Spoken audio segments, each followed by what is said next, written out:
आप सभी को नमस्कार। एस्ट्रो लाइफ जंक्शन चैनल में आप सभी का स्वागत है। चंडाल योग की सीरीज में आप पहला पार्ट देख चुके हैं और आज हम बात करने वाले हैं दूसरे भाग पर। जब पत्रिका में चंडाल योग दिखाई देता है तो बहुत सारी पत्रिकाओं के माध्यम से जातक समृद्ध दिखाई देता है, या एग्जैक्टली उसके ऑपोजिट भी दिखाई देता है कि समृद्ध नहीं है और उसी के साथ साथ बहुत ज्यादा अपयशी भी है, उसको यश भी नहीं मिला है। तो ये दो एक्सट्रीम क्यों हैं? या हम जब चंडाल योग को देखते हैं तो वो जातक खास करके उनको बहुत हद तक समृद्धि क्यों मिलती है, वो यशवान भी क्यों होते हैं? तो ये कुछ ऐसे सवाल हैं जो चंडाल योग से जुड़े हुए हैं और इनके जवाब पाना बड़ा डिफिकल्ट हो जाता है। अब इस चांडाल योग को या फिर इस चांडाल कर्म को समझने के लिए हम पौराणिक कथाओं की तरफ जाने वाले हैं। और पौराणिक कथाओं में हम वैकुंठ के द्वारपाल मतलब जय विजय की कथा को समझने की कोशिश करेंगे और उससे ही जानेंगे कि चंडाल कर्म किसे कहते हैं और ये चंडाल योग समृद्धि क्यों देता है। ज्योतिष शास्त्र में जो ऋषि मुनियों ने ग्रहों के माध्यम से कर्म को समझाने का प्रयत्न किया है, देखिए, और जिस प्रकार से कुंडली में ग्रह की रचना होती है और वही हमें बताते हैं कि व्यक्ति का जो गत जन्म था या उसने गत जन्मों में किस प्रकार के कर्म करे हैं। और इस वीडियो में हम जय विजय की कहानी से, जहाँ जय विजय की कथा से ये चीज समझने की कोशिश करेंगे। अब हम इस कथा को बहुत संक्षिप्त में समझने की कोशिश करने वाले हैं, हम पूरा डिटेलिंग में नहीं जाएंगे क्योंकि हमें सिर्फ चंडाल कर्म को समझना है, इसलिए हम उन डिटेलिंग को न जाते हुए सिर्फ बोध लेने वाले हैं। तो एक बार क्या हुआ, हम बात कर रहे हैं वैकुंठ के जो द्वारपाल हैं, मतलब विष्णु नगरी के जो द्वारपाल हैं जय विजय। तो एक बार सनत कुमार जो थे वो वैकुंठ के द्वार पर पहुंचे, मतलब विष्णु नगरी पहुंचे और उन्हें विष्णु नगरी के अंदर जाना था, विष्णु जी के दर्शन करने थे। अब सनत कुमारों ने इच्छा व्यक्त की, इच्छा प्रकट की कि हमें विष्णु जी के दर्शन करने हैं, हमें उनसे मिलना है। अब द्वारपालों ने मतलब जय विजय ने नॉर्मल तरीके से इनको सामान्य लोग समझकर ऐसा कह दिया कि आप विष्णु जी के दर्शन नहीं कर सकते हैं, ऐसा हमें आदेश है। अब इन दोनों में काफी देर बातचीत हुई और इतना सब कुछ होने के बावजूद भी जय विजय ने सनत कुमारों को अंदर जाने का प्रवेश नहीं दिया, और जिसके कारण सनत कुमारों ने जय विजय को श्राप दिया। तो जय विजय को सनत कुमार श्राप देते हुए कहते हैं कि जिस घमंड के साथ तुम हमसे बात कर रहे हो, जिस घमंड के साथ तुम हमें चीजें बता रहे हो, तुम्हें करना ये चाहिए कि तुम्हें अंदर जाके बताना चाहिए विष्णु जी को कि ऐसे ऐसे व्यक्ति आए हैं, वो न करके तुम हमसे घमंड घमंड लेकर बात कर रहे हो, ऐसा इस अधिकार से बात कर रहे हो कि तुम्ही को वो अधिकार दिया हुआ है। तो ये जो अहंकार है ना, तो ये अहंकार विष्णु लोक में नहीं चलता है, ये अहंकार चलता है पृथ्वी लोक पर। और हम तुम्हें श्राप देते हैं कि तुम पृथ्वी लोक पे जाकर जन्म लो और इस अहंकार के साथ जियो और फिर देखो कि जीवन किस प्रकार से होता है। विष्णु जी पधारे और विष्णु जी ने देखा कि सब चीजें देखते हुए उन्होंने जय विजय का कर्म देखा और जय विजय का कर्म यहाँ पे गलत था और जय विजय को उन्होंने कुछ कहा नहीं। अब यहाँ पे जय विजय ने विष्णु जी को याचना करी कि आप हमें श्राप से मुक्त करिए, श्राप करिए। इन्होंने हमें सनत कुमारों ने हमें श्राप दिया है। तो विष्णु जी ने कहा कि भाई तुमने कर्म तो किया है तो कर्म का फल तो भोगना ही पड़ेगा, और नियति जो है वो कर्म पर आधारित है। तो उनके सामने ऑप्शन रखा कि 7 जन्मों तक तुम मेरी भक्ति करो और भक्ति करते हुए तुम्हें मोक्ष प्राप्त होगा अंतिम जन्म में। नहीं तो दूसरा ऑप्शन ये होता है कि जो तुमने अभी करा है, मतलब जिस अहंकार के साथ में, जिस अधिकार के साथ में तुमने जो कर्म किया है वही कर्म कंटिन्यू करो और 3 जन्म लो, परंतु वो जन्म तुम मेरे शत्रु के रूप में लोगे। मैं मनुष्य रूपी अवतार लूंगा और अवतार लेकर तुम्हारा हनन करूंगा। अब ये जो कथा है ये विविध पुराणों में मिलती है हमें और विविध तरीकों से हमारे समक्ष आती है। तो मेरे अल्प ज्ञान के अनुसार मैं आपके सामने वो इवेंट्स रखने का प्रयत्न कर रही हूँ। तो इस प्रकार जय विजय ने जय विजय के कथा के अनुसार ये पहला भाग जो अंत होता है उसमें उन्होंने ये ऑप्शन चूज किया कि वो 3 जन्म लेंगे शत्रु के रूप में। यहाँ पे पहला खंड खत्म होता है और हम आगे बढ़ते हैं। हम समझेंगे कि जय विजय के जीवन काल का चंडाल योग या हम कर्म योग समझने के लिए ये पहली कथा है। अब जय विजय का पहला जन्म मतलब हिरण्यकशिपु और हिरण्याक्ष।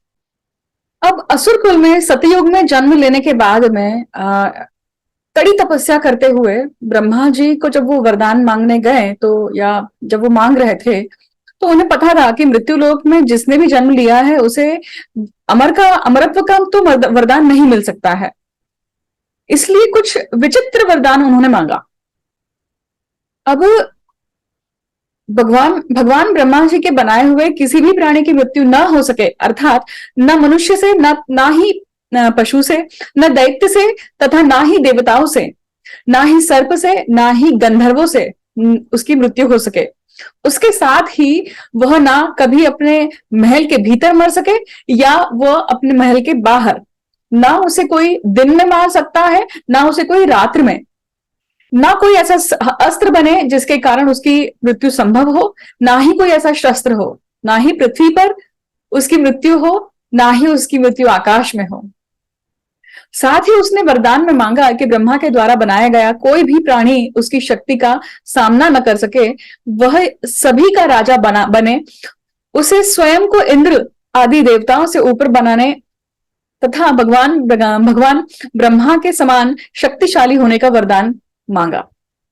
तो इस प्रकार का वरदान हिरण्यकशिपु ने बड़ी चालाकी से सोच समझकर ब्रह्मा जी से मांगा। अब ब्रह्मा जी उत्पत्ति के कारक हैं, हम सतयुग की बात कर रहे हैं और ये हिरण्यकशिपु क्या है, असुर कुल में इन्होंने जन्म लिया हुआ है। अब ये वरदान मांगने के बाद में ब्रह्मा जी ने तथास्तु कहने के बाद में हिरण्यकशिप जो था उसमें अपने शक्तियों का उन्माद इतना बढ़ने लगा, वो इतना उच्च स्तर पर पहुंच गया वो उन्माद कि उसने प्रजा में या सब तीनों लोकों में डिक्लेयर कर दिया कि कोई भी विष्णु की उपासना या पूजा नहीं करेगा, मेरी ही उपासना होगी, मेरी ही पूजा होगी। प्रहलाद के बारे में आप सभी जानते हैं कि किस प्रकार से प्रहलाद विष्णु भक्त था और प्रहलाद के अत्याचारों का अंत करने के लिए किस प्रकार से उस वरदान का अंत करने के लिए भी हिरण्यकश्यप का वध हुआ और वो नरसिंह अवतार से हुआ। नरसिंह अवतार आप सभी जानते हैं कि किस प्रकार था, मतलब न दानव है, न दैत्य है, न देवता है और न घर में है न बाहर है, चौखट पर है, न दिन है न रात है, इसलिए राहु काल है। राहु काल को इसलिए थोड़ा इसी वजह से एक इम्पॉर्टेंट माना जाता है। तो इस प्रकार से उस हिरण्यकश्यप का वध हुआ और वो मृत्यु को प्राप्त हुआ। अब आप सभी लोग सोच रहे होंगे कि ये कथा तो बता दी, परंतु इसमें चंडाल कर्म कहाँ आया। तो चलिए समझते हैं कि चंडाल कर्म क्या है यहाँ पर। तो अब देखिए कि आप सभी लोग बड़ी ध्यान से सुनिएगा इस चीज को कि तो ज्योतिष शास्त्र में ज्योतिष में पारंगत ऐसे जो दिग्गज व्यक्ति होते हैं वो किस प्रकार से कुंडली को देखकर उस व्यक्ति का चंडाल कर्म या उस व्यक्ति का कर्म बता देते हैं, गत जन्मों का विवेचन कर देते हैं, गत जन्मों की कड़ी सामने खड़ी कर देते हैं और आप हतप्रभ रह जाते हैं, सरप्राइज रह जाते हैं कि ये कैसे बताया, कि ये किस चीज पे बिलीव कर रहे हैं। और एक साधारण मनुष्य के मन में ये प्रश्न जरूर आता है कि पत्रिका से गत जन्म किस प्रकार से बता दिया, गत जन्म की कड़ी कैसे ढूंढी।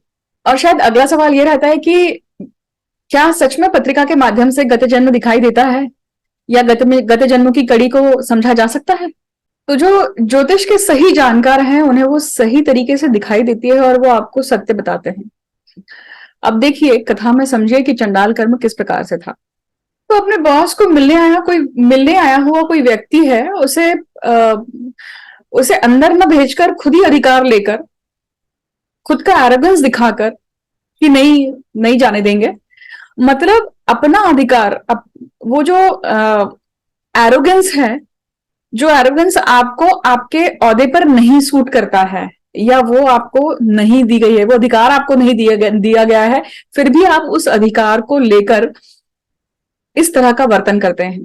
और हम विष्णु के द्वारपाल हैं, इसका अहंकार उनका इतना ज्यादा सर चढ़ पर बोल रहा था, या हम कह सकते हैं कि इतना ज्यादा उन्मत्त था, इतनी एरोगेंसी थी कि उस एरोगेंसी में उन्हें भान भी नहीं रहा कि अपन अंदर जाके बताएं सबसे पहले कि भाई कौन आए हैं उनको मिलने के लिए, और परस्पर उन्होंने कह दिया कि आप नहीं जा सकते हैं। तो ये किस प्रकार का कर्म हुआ? अहंकारी कर्म।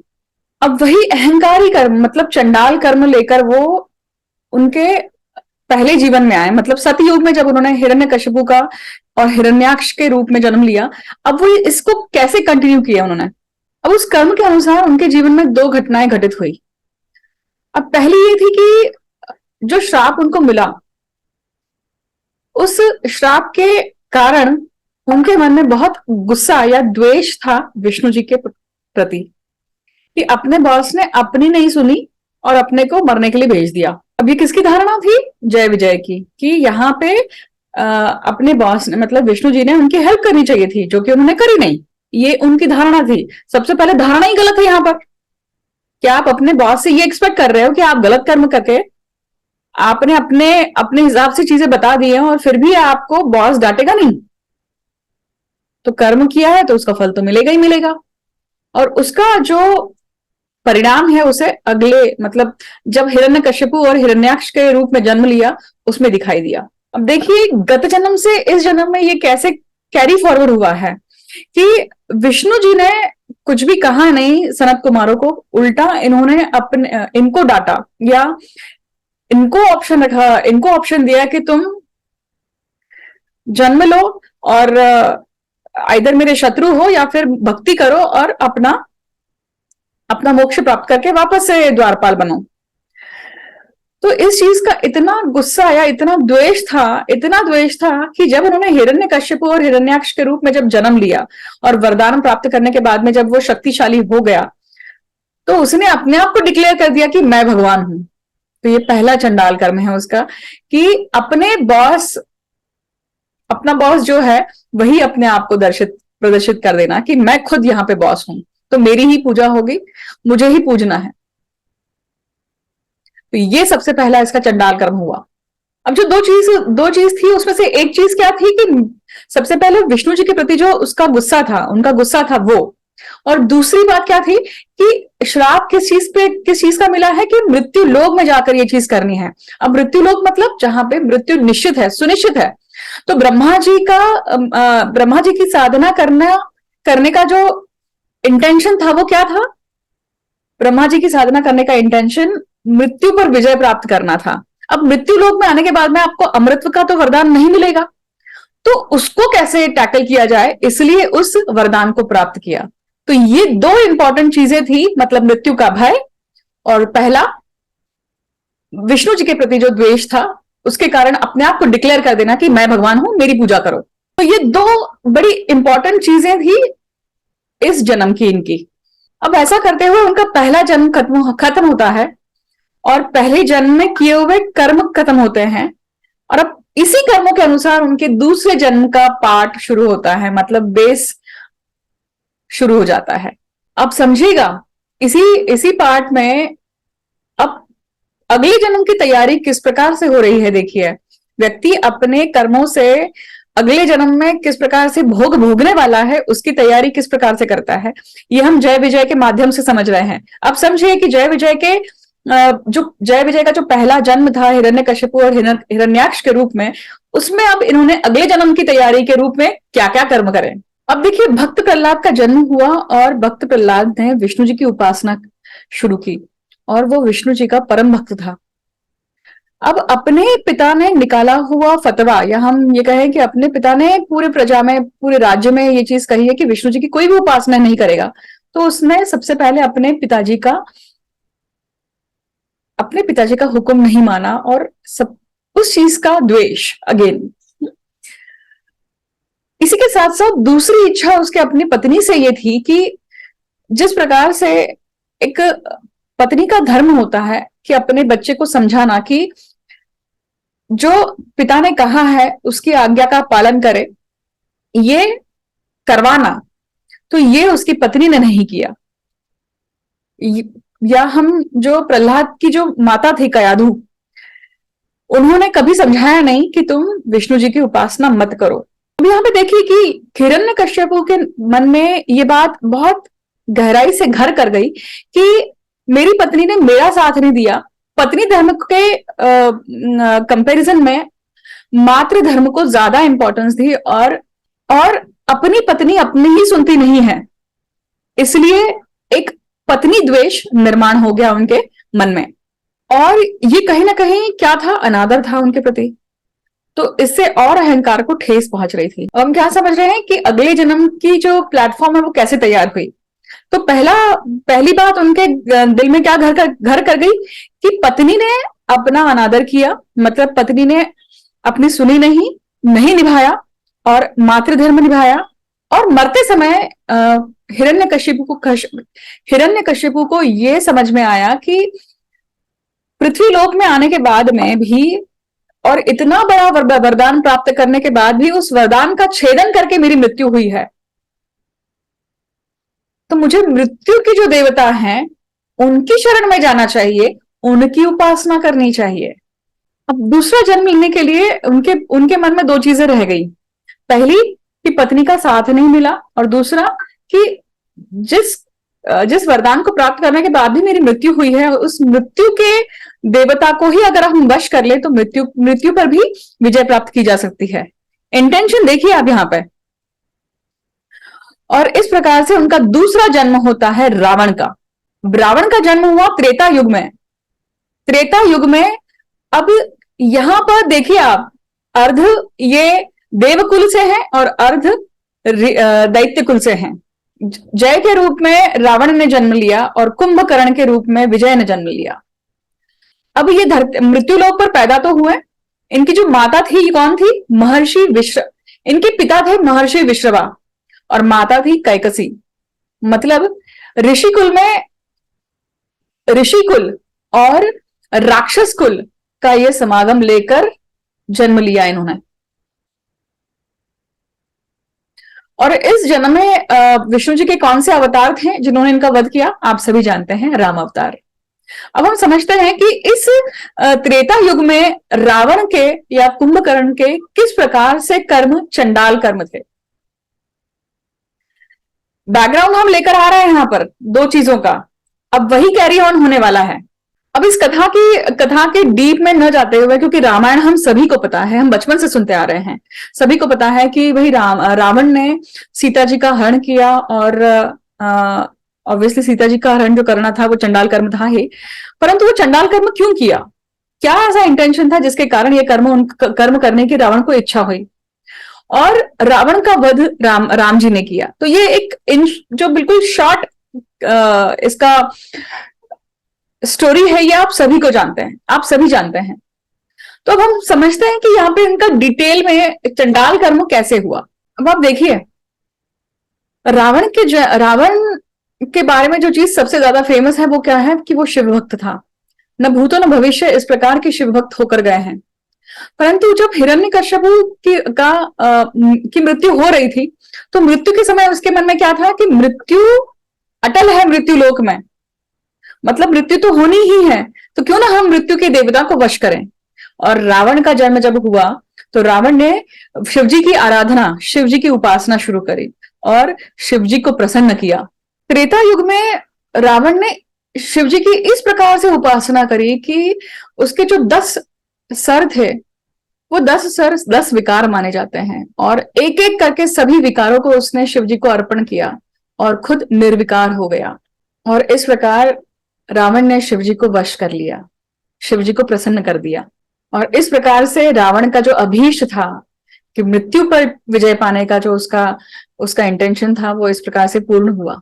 अब फिर यक्ष प्रश्न है यहाँ पर कि किस प्रकार से गत जन्म का कर्म जो है वो आपके सामने, आपके समक्ष खड़ा हो जाता है, और आपसे कैसी चंडाल कर्म घटित होते हैं, या आप फिर उस चीज की पुनरावृत्ति कैसे करते हैं। अब गत जन्म में हमने क्या समझा था कि भाई हिरण्यकश्यपु ने यह समझा था कि पत्नी ने पति का साथ नहीं दिया, पत्नी ने पति की बातों का अनादर किया, इसलिए पत्नी द्वेष था, स्त्री को लेकर द्वेष था।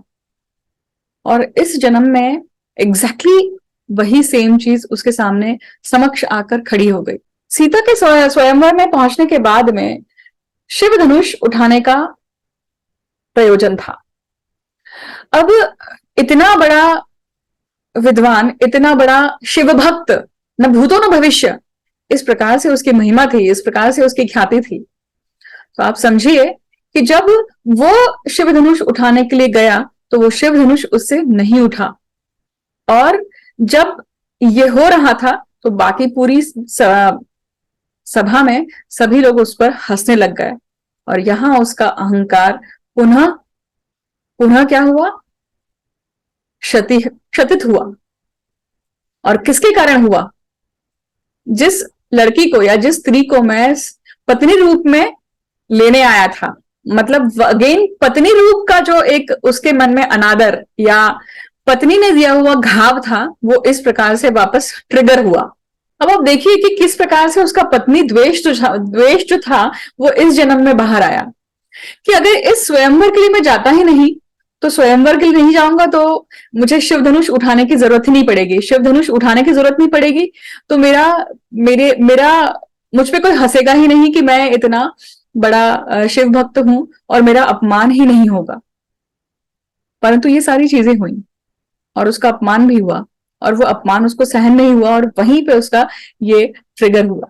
परंतु यहां तक बात सीमित नहीं रही। अब हुआ क्या कि जो हंसी का या जो अपमान का, द्वेष का कारण बनी वो थी सीता। तो अब मैं सीता को ही अपना बनाकर रहूंगा, ये रिवेंज उसके मन में आया, मतलब ये चंडाल कर्म उसके मन में आया। तो सीता हरण हुआ, और सीता हरण क्या था? चंडाल कर्म था। और उस अहंकार के कारण उसने सब कुछ गवा दिया, न केवल राज्य, भाई बंधु, पत्नी, पुत्र, राज्य, सब कुछ, और युद्ध करने के लिए उसने सब कुछ दांव पर लगा दिया, सबको भेज दिया।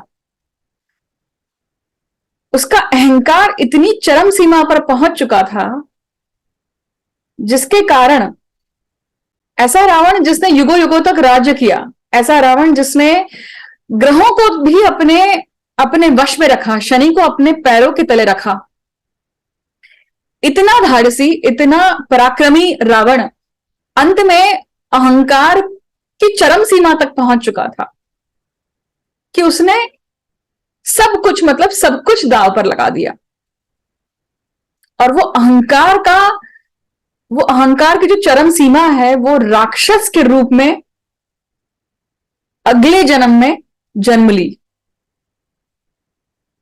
मतलब रावण का अहंकार इतना बढ़ चुका था, इतना ज्यादा विकराल रूप ले चुका था, जो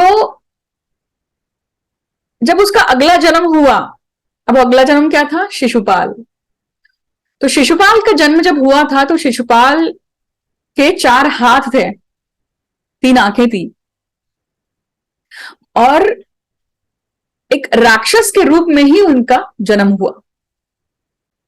अब रावण का जब वध हुआ राम जी के हाथों से, तब एक बहुत बड़ी घटना घटित हुई। वो क्या थी? तो रावण ने राम जी की स्तुति करी, रावण ने राम जी का जन्म जीवन पूरा समझाया, राम नीति बताई, जो आगे चलकर रावण नीति बनी। तो जब रावण की मृत्यु हो रही थी, यहां पर रावण को एक बहुत बड़ी बात का बोध हुआ, समर्पण। अब मैं आपके सामने एक और बहुत बड़ी बात यहां पर रखने जा रही हूं। जय विजय का ये जो दूसरा जन्म था रावण का, तो आप समझिए इस प्रकार को कि जब पहला जन्म हुआ था तो वो दैत्य कुल में आया, पूर्णतः दैत्य विकारों को, दैत्य वृत्तियों को लेकर आया था। जब उसका दूसरा जन्म हुआ, मतलब रावण के रूप में जब उसका जन्म हुआ, तब वह ऋषि दैत्य कन्या के माध्यम से एक ऋषि को पुत्र हुआ था। दैत्य कन्या मतलब कैकसी, और ऋषि महर्षि विश्रवा के पुत्र थे। पुत्र के रूप में उसका जन्म हुआ था। मतलब इसका अर्थ हुआ कि आधा जो अंश है वो है दैत्य, और दूसरा बचा हुआ जो अंश है वो है दैवी। उसी के कारण मरते समय उसे समर्पण का बोध हुआ। उसी के कारण उसे ये समझ में आया कि अब यहां पे देखिए कि अगले जन्म की जो नींव है वो कैसी रखी गई। मृत्यु के समय पे उसे ये ज्ञात हुआ कि समर्पण, और समर्पण दैवी भावना है, जिसके कारण उसका दैव कुल में जन्म हुआ। मतलब तीसरा जन्म जो है वो क्या है? शिशुपाल। मतलब कृष्ण जी के ही कुल में उनका जन्म हुआ, और कृष्ण जी का कुल क्या है? देव कुल है। का अहंकार इतने चरम सीमा पे पहुंचने के बाद वो अहंकार राक्षस के रूप में ही जन्म लिया, मतलब शिशुपाल। तो शिशुपाल का जब जन्म हुआ तो जैसे मैंने आपको कहा कि उसके 4 हाथ थे, तीन तीन आंखें थी, ये सब देखकर सब लोग डर गए, और सबके मुख से निकलने लगा कि ये विनाश का प्रतीक है। अब जैसे ही वो उस शिशु को एक एक एक करके सब हाथ में ले रहे थे, और जब वो शिशु मतलब शिशुपाल जब कृष्ण के हाथ में आए तो उसके जो एक्स्ट्रा 2 हाथ थे वो गल के नीचे गिर गए और आंख भी चली गई। उसी समय शिशुपाल के माता पिता को की हुई आकाशवाणी का स्मरण हुआ। और वो आकाशवाणी क्या थी कि जो भी व्यक्ति इस बच्चे को अपने गोद में लेगा और उसके शरीर के अतिरिक्त अंग अगर गायब हो जाते हैं या गिर जाते हैं, अंततः वही व्यक्ति उसका वध करेगा, या उसी व्यक्ति के हाथों उसका अंत है। अब समझिए कि जय विजय ने 3 जन्म मांगे थे, और 3 जन्मों में पहला जन्म था दैत्य कुल में, पूर्ण रूप से दैत्य विकारों को लेकर। दूसरा जन्म था अर्ध दैत्य अर्ध दैव, मतलब ऋषि और दैत्य कन्या से उत्पत्तित हुए रावण। और नेक्स्ट जो जन्म आया उनका, जो बोध हुआ, जिस बोध के कारण उनका जो मरते समय जो उनकी वो मरते समय जो उनको बोध हुआ, जिसके कारण उनका कर्म शुद्ध हुआ, और कर्म शुद्ध होने के बाद में उसका जन्म कहां हुआ? दैवकुल में। इससे बेहतर आप नियति को कैसे समझेंगे कि नियति आपको चांस देती है कि आप किस प्रकार के कर्म करते हैं, उसके अनुसार आप जिस प्रकार से कर्म करते हैं उसी प्रकार से आपको आगे फलित मिलेगा। देखिए कि नियति किस तरह से यहाँ पे काम कर रही है कि जैसे जैसे शिशुपाल बड़े हो रहे थे, उसी प्रकार से कृष्ण भी बड़े हो रहे थे, और कृष्ण की आयु के अनुसार, या कृष्ण जैसे जैसे बड़े हो रहे थे, उनकी वैसी वैसी लीलाएं या उनकी वैसी वैसी वाहवाही जो समाज में प्रतिष्ठा थी, उनके किए हुए मिराकल्स थे, या समाज में उनका जो नाम है वो और ज्यादा बढ़ रहा था। तो जितना इनका नाम रोशन हुआ, जितना इनका नाम समाज में प्रतिष्ठित होता गया, उतना ही शिशुपाल का अहंकार भी बढ़ता गया। और जब शिशुपाल का वध हो रहा था तब भी कृष्ण का ही नाम ले रहे थे वो, आप देखिए विडंबना। और कृष्ण का नाम लेते हुए शिर छेदन हुआ है। तो ऐसा कहा जाता है कि उस समय जो आकाश में ग्रहों की संरचना थी, या ग्रहों की संरचना इस प्रकार से थी कि जब कुंडली में व्यय भाव में जब गुरु और केतु आते हैं, जिसको शिशुपाल योग कहा जाता है, मतलब पत्रिका में जब व्यय स्थान में गुरु और केतु की युति होती है, और उस जातक ने, उस व्यक्ति ने अगर अपना जीवन सही प्रकार से कर्म व्यवस्थित पद्धति से अगर कर्म को करते हुए आया है, तो वो डेफिनेटली मोक्ष को प्राप्त होता है, तब उसका पुनर्जन्म नहीं। और अगर वो नहीं करता है तो उसे पुनः उस कर्म चक्र को पूर्ण करने के लिए आना ही पड़ेगा। तो तो इस प्रकार से जब शिशुपाल का वध हुआ और ये तीसरा जन्म था उनका, मतलब तीसरा, जय विजय ने तीसरे जन्म में भी, तीनों जन्म में विष्णु जी के शत्रु के रूप में जन्म लेकर आए, और हर जन्म में विष्णु जी से उनका वध होने के बाद, हाँ, दूसरे जन्म में जब वो गए, ऐसी वो चक्र पूर्ण करने के बाद में ये इनका तीसरा चक्र पूर्ण हुआ और मोक्ष को प्राप्त हुए और वापस से वैकुंठ द्वार में जाकर पुनः स्थापित हुए।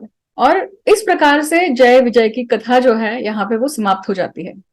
अब इस कथा के अनुसार मैंने आपको सिर्फ और सिर्फ एक कर्म समझाने की चेष्टा करी है, वो है चंडाल कर्म या चंडाल योग किस प्रकार से कार्यरत होता है, चंडाल योग के कारण क्यों समृद्धि आती है।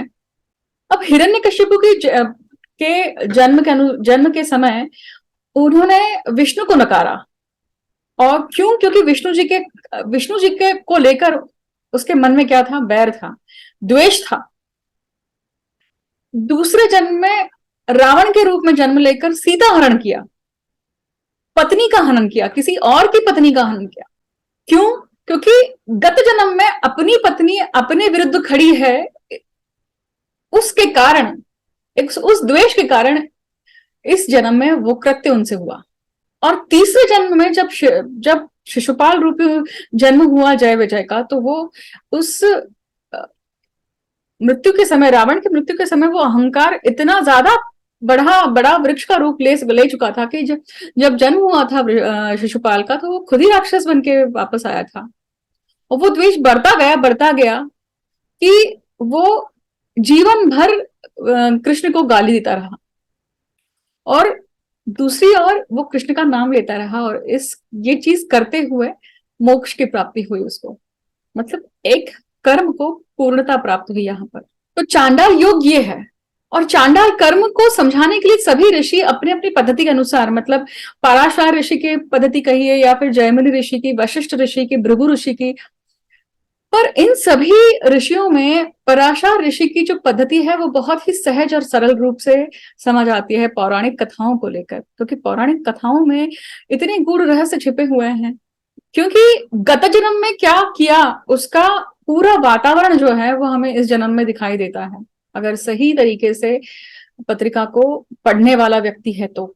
और वही व्यक्ति आपको क्या करता है, वो आपको सही तरीके से रास्ता दिखाता है कि अच्छे बुरे कर्म को की श्रेष्ठता कैसे प्राप्त की जाए और कैसे इस कर्म के चक्र से छूटकर आगे बढ़ा जाए।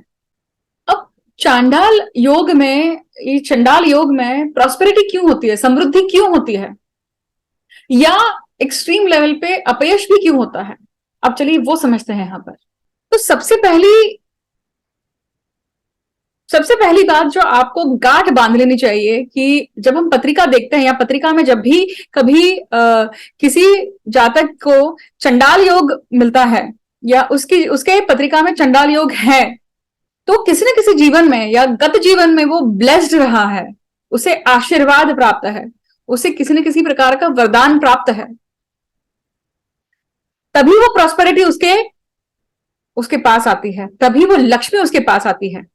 तो जन्म समय जब आपका चंडाल योग आपकी पत्रिका में आता है, इसका अर्थ ही है कि आप भाग्यशाली रहे हैं किसी न किसी जन्म में, आपने कुछ न कुछ तो पुण्य कर्म करे हैं जिसके कारण आपको वो योग आया है। हाँ, वो योग मिला जरूर है, उसका आप कितना सोना करते हैं, उस आई हुई संधि का आप किस प्रकार से उपयोग करते हैं, उसके ऊपर निर्धारित होता है कि आपका अगला जन्म कैसा है। अब देखिए, बहुत थिन लाइन है, पर आपको ये समझना पड़ेगा कि ये ईश्वरीय आशीर्वाद अगर है तो फिर इस तरह का जीवन क्यों मिला है, इस तरह का श्रापित, या इस योग को श्रापित योग भी क्यों कहते हैं। तो जब ये ईश्वरीय आशीर्वाद आपको प्राप्त हुआ था, उस आशीर्वाद का आपने दुरुपयोग किया, उस आशीर्वाद का, उस ब्लेसिंग का हनन किया, उसका अनाधिकृत रूप से उपयोग किया, और उसके कारण आपको इस प्रकार का जीवन भोगने के लिए विवश कर दिया गया। और वो जो दुरुपयोग है उसे ही चंडाल कर्म बोलते हैं, इसलिए वो चंडाल योग आपकी पत्रिका में आता है। मतलब जिस ईश्वरीय आशीर्वाद का आपने दुरुपयोग किया है वो चंडाल कर्म कहलाता है, जो कि आपके अगले जन्म में जब आपका जन्म होता है, जन्मकालीन समय जो पत्रिका तैयार होकर आती है, उस समय वो योग आपके जीवन में या आपके पत्रिका में दिखाई देता है। बहुत लोगों के मन में इस बात को लेकर बहुत प्रश्न आते हैं कि भाई इसका निवारण करना चाहिए कि नहीं करना चाहिए, और अलग अलग स्कॉलर्स के अलग अलग मत है इस चीज को लेकर। अंततः आपको ध्यान रखना चाहिए, आपको ये चीज आपके ध्यान में लेके आना चाहती हूं मैं कि ये जो चंडाल योग होता है वो बहुत बार सिर्फ चंडाल योग होकर नहीं आता है, ये चंडाल पिशाच योग होकर भी आता है। मतलब चंडाल और पिशाच दोनों साथ में आते हैं। जैसे मैंने आपको पहले वीडियो में बताया था कि 5 प्रकार से ये योग बनता है। तो गुरु और शनि, गुरु और राहु, गुरु केतु, शनि राहु, शनि केतु, इस प्रकार से ये 5 प्रकार से ये जब ग्रह योग आते हैं पत्रिका में और अलग अलग भाव में बैठते हैं, तो ये गुरु चंडाल, मतलब चंडाल योग, चंडाल पिशाच योग, भूत योग, प्रेत योग, ये इस प्रकार से बनते हैं। हम निवारण की बात कर रहे थे, और अब देखिए अगर इन सब योगों के ऊपर डिटेल में बात करनी जाए तो ये वीडियो काफी लंबा हो जाएगा, तो मैं डेफिनेटली अलग टॉपिक में उसे लेकर आऊंगी। बट अगर निवारण करने की बात की जाए तो ये चीज तो बहुत ही सरल पद्धति से समझ में आती है कि भाई जब पिशाच योग है, चंडाल योग है, तो वो कोई अच्छी चीज तो है नहीं। एक इतर योनि है, एक इतर शक्ति है जो आपको अच्छा दे रही है, पर कुछ ना कुछ आपको चंडाल कर्म करवा रही है आपसे। तो उसका एक समय के बाद, उसका एक समय, निर्धारित समय पे उसका निराकरण हो ही जाना चाहिए, उसे मुक्तता देनी ही चाहिए, उसे मार्गस्थ करना ही चाहिए। और अगर आप वही पिशाच लेकर अगर मरते हैं, मृत्यु को प्राप्त हो जाते हैं, इसका अर्थ ही है कि अगला जीवन वापस से वैसा ही होने वाला है। अगला जीवन भी कष्टमय ही रहेगा। समृद्धि आएगी तो भी आपको कुछ ना कुछ कष्ट तो रहेंगे, और वो कष्ट जो है वो जीवन को दुभर करने ही वाले हैं। और वैसा ना हो उसके लिए आपको चंडाल योग की रेमेडी करनी चाहिए। सही पारंगत एक ज्योतिर्विद जो होगा वो सही तरीके से आपको इसमें मदद कर सकता है। अब एक बहुत लाजमी प्रश्न आएगा यहां पर कि अगर ये समृद्धि है तो फिर ये समृद्धि भी चली जाएगी, तो फिर निवारण अगर कर देते हैं तो दोनों ही चीजें चली जाएंगी। इसीलिए मैंने कहा आपको कि एक एक पारंगत ज्योतिर्विद जो है वो क्या करेगा, ठीक उसी प्रकार हंस जो होता है वो दूध पानी में से दूध बराबर अलग कर देता है। तो ठीक उसी प्रकार से जो जानकार व्यक्ति है, इस विषय में पारंगत है, वो बराबर जो कुकर्म है उस कुकर्म को अलग कर देगा, और जो आशीर्वाद है वो आपके पास रहने देगा। और उस आशीर्वाद के साथ फिर आप जब अपना जीवन व्यतीत करते हैं तब आपके कर्म भी शुद्ध रहेंगे, आपकी वाणी भी शुद्ध रहेगी, और आपकी वाणी, वाचा और आपका मानस भी शुद्ध रहेगा। परंतु आप निवारण नहीं करते हैं तो वो कुकर्म भी आपके साथ ही रहता है, मतलब अच्छे के साथ बुरा टैग रहेगा। तो चाहे वो योग श्रापित हो, बाधित हो, दूषित हो, कैसा भी हो, उसका अगर सही तरीके से निवारण होता है तो आपका अगला जन्म सही प्रकार से जाता है। मान लीजिए अगर आप निवारण नहीं भी करते हैं पर आपके कर्म शुद्ध रहते हैं, या फिर आप सिर्फ समझ लेते हैं कि इस प्रकार की घटना आप करके आए हैं, अगर वो चीज भी आप समझ लेते हैं और आपके कर्म अगर आप शुद्ध रखते हैं तो भी वो कहीं ना कहीं साध्य होती है बात, क्योंकि वो आशीर्वाद भी वर्क कर रहा है। मतलब आपको अगर समृद्धि मिली है तो समृद्धि का आप सही तरीके से उपयोग भी कर रहे हैं, उसे बांट भी रहे हैं। क्योंकि जब आप गत जन्म का समझ लेते हैं तो आप उसे दूर करने में सक्षम होते हैं। कहां पिन अटकी हुई है, अगर वो अटकाव आपने समझ लिया जिसके कारण जीवन में ये चीज है, जीवन षंड है, अगर ऐसी बात है तो आप उस षंडता को मिटा सकते हैं। याद रखिएगा कि चंडाल योग आपको समृद्धि देता है, आपको जीवन में बहुत आगे लेकर जाता है, बट अगर आपने सवर के, आपने सजग होकर जीवन नहीं जिया तो फिर वो उतना ही नीचे गर्त तक लेके भी जाता है आपको। तो जिस प्रकार से कथा का विवरण हुआ है, कथा जिस प्रकार से आपको समझाई गई है, अंततः क्या हुआ कि शिशुपाल राक्षस मतलब वृक्ष रूप में बाहर आया, मतलब उसका अहंकार जो है वो इतना बड़े रूप में, बड़े पैमाने पे बाहर आया। उसी प्रकार से अगर आप चंडाल कर्म करते रहे, आपने अगर वो चीज, वो योग समझा नहीं सही तरीके से कि पत्रिका में ऐसा कौन सा आपका कर्म था जिसके कारण आपका, आपको मिला हुआ आशीर्वाद है वो दूषित हो गया, तो उसको एक छोटे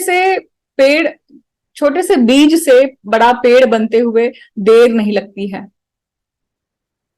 और वही आपको समझना है आपकी अपनी पत्रिका में, अगर आपकी पत्रिका में ये चंडाल योग है तो इस प्रकार से जय विजय की पौराणिक कथा से हमने चंडाल कर्म से चंडाल योग और चंडाल योग से मिलने वाली समृद्धि, या चंडाल योग जिनके पत्रिका में है वो समृद्ध क्यों है या फिर अपयशी क्यों है, इसको एक समझाने का मैंने प्रांजल प्रयत्न किया है। आशा करती हूं कि आप सभी को ये वीडियो समझ में आया है। जहां नहीं समझ में आता है आप पुनः उसे पीछे जाकर वापस से सुनिए। आप सभी के प्रश्नों का मैं स्वागत करती हूं, और मुझे अंत तक सुनने के लिए बहुत बहुत धन्यवाद। इसी प्रकार इस श्रृंखला के अगले भाग को लेकर जल्द ही आपके सामने हाजिर होंगे। जय भैरव, जय महाकाल।